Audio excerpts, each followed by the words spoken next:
Et tout là-bas au bout du continent, Messire Jacques nous attend. Depuis toujours son sourire fixe, le soleil qui meurt au Finistère. Bonjour à tous, bienvenue sur Radio Camino. Il est 8h. Bonjour Brenda. Voici la minute culturelle présentée par Brenda par Le Père Édition. Comment allez-vous? Bonjour Lorenzo, tout va bien? Bien dormi? Oui, j'avais vraiment besoin de dormir. J'étais vraiment très fatiguée. Oui, c'est pour ça qu'on n'a pas fait le bilan hier soir.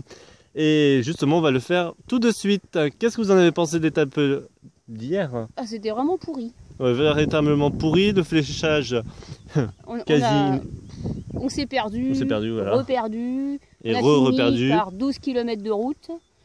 Et en gros, on a fait 35 km. Voilà, donc super, vraiment, voilà. Pas une bonne journée, bon ça arrive, parfois sur le chemin, on a des journées un peu, voilà, des passages à vide, voilà, donc bon, c'est passé, ça va mieux. Mais heureusement qu'il y avait les bombes roches. Ah, ils ont été charmants, gentils, souriants, franchement, là, bravo. Ouais, franchement, nickel. Voilà, et on a rencontré un couple d'Espagnols. Qui partent, eux, pour Lisboa. Pour Lisboa, voilà, en sens inverse. Et de quoi vous allez nous parler ce matin? Alors, ce matin, nous allons parler, voyons voir, les produits de la Serra de Sico. Qu'est-ce que vous pouvez nous dire sur ça? Alors, hier, on était à Anciao, qui est situé dans un massif de montagnes de faible altitude, appelé Serra de Sico. Les produits du terroir y sont simples, mais très bons. On peut citer l'huile d'olive, la récolte des fruits est faite à la main, et la précieuse huile est parfumée d'herbes aromatiques. On trouve en effet sur les collines environnantes du thym, de l'estragon, de l'origan, de la sauge et même du laurier. Ah, j'en ai pas trop vu. Les vins terraches de Sico sont produits sur les sols argilo-calcaires dans un climat chaud et sec en été, froid et humide en hiver. En ce moment il fait froid quand même. Les vins rouges sont doux et aromatiques. Les vins blancs ont des notes de paille et d'agrumes. Et on cherche un tire-bouchon Voilà. pour les goûter parce que... C'est ce que j'allais dire, nous n'avons toujours pas de tire-bouchon, ça serait bien d'en trouver un. Quant au miel, il tire ses arômes des bruyères, des genêts, des ajoncs et des châtaigniers. Et la chicorée.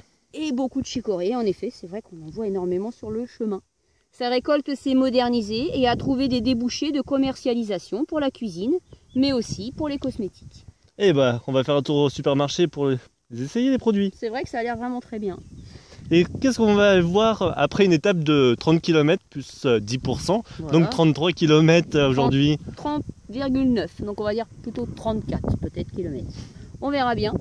À voir et à visiter à Condexa à Nova, c'est ça?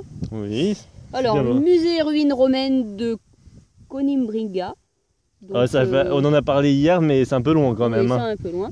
Une église paroissiale à Santa Cristina, bâtie au XVIe siècle, à la demande de Manuel Ier, et à l'emplacement d'une église plus ancienne, saccagée par les troupes françaises en 1811. Mélange des styles manuélins et néoclassiques.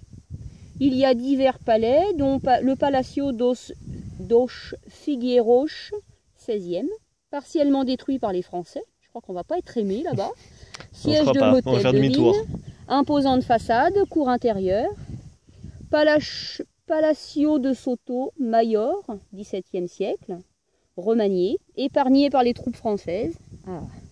On soupçonna le propriétaire de collusion avec Masséna. Ce fut l'une des plus importantes résidences privées du pays et le séjour de nombreux personnages.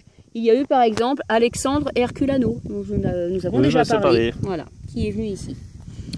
Donc nous n'allons peut-être pas visiter grand chose, il faut peut-être pas non plus... Et puis en plus, comme on n'est pas apparemment très apprécié, on va pas être très apprécié à Condexa, on va peut-être pousser un peu plus loin. Et on n'a pas vraiment le temps de visiter, il faut être honnête. Quand on arrive, on est vraiment fatigué quand même. On a envie d'une douche, de manger quelque chose, et puis voilà, de se reposer un petit peu, et surtout de laver le linge. Surtout. L'odeur. Et bientôt, vous aurez de nouveaux produits du pèlerin. Oui, bientôt nous allons avoir, voilà, nous allons vous présenter une gamme de produits. Voilà, une gamme de produits du pèlerin. Bon, sur ce, nous on doit continuer à marcher. Et buen camino a todos. Oui, buen camino. Adios. Adios.